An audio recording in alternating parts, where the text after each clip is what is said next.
L'âne qui voulait être cheval. Depuis tout petit, l'âne regardait les chevaux avec envie. Ils étaient admirés, soignés, libres comme le vent. Leurs crinières dansaient dans les champs tandis que lui, chargé de fardeau, avançait lentement, les sabots meurtris, le dos en souffrance. Chaque nuit, il s'endormait sur la terre froide, épuisé, pendant que les chevaux reposaient sur des lits de paille, propres, reluisants, respectés. Si seulement j'étais comme eux, pensait-il souvent, le cœur serré. Les années passèrent et cette pensée germa dans son esprit jusqu'à devenir décision. Un matin, il se dit « Et si j'arrêtais d'être ce que je suis ?» Dès lors, il refusa de porter des charges. Il trottait avec grâce, mimant la noblesse équine, tentait de hennir au lieu de braire. Il évitait la boue, se nettoyait, se tenait droit. Pour être traité comme un cheval, il faut agir comme un cheval. Mais autour de lui, les rires éclataient. « Regarde, il croit qu'il est des nôtres. » Mais ce n'est qu'un âne. Il fit semblant de ne pas entendre. Il croyait dur comme fer que son maître finirait par le reconnaître, par l'honorer comme l'un d'eux. Et le maître le remarqua, mais pas comme il l'espérait. Plus de charges, plus d'ordre, plus de travail. L'âne sourit. « J'ai réussi. Je ne suis plus un âne de labeur. Je suis devenu comme les chevaux. »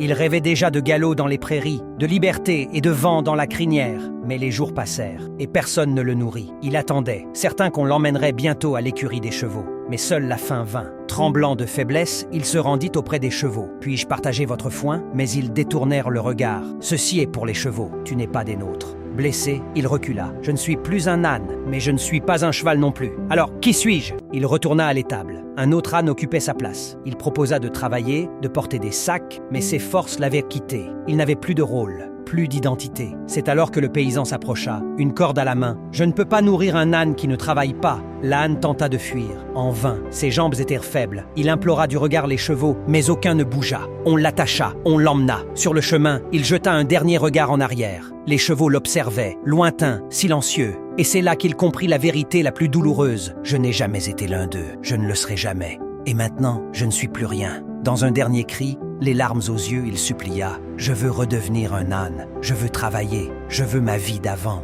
Mais c'était trop tard. On pense parfois que la vie des autres est plus belle, plus facile, plus enviable. On oublie que chaque rôle, chaque être, chaque fonction a sa valeur. En cherchant à tout prix à devenir ce que l'on n'est pas, on risque de perdre ce que l'on est.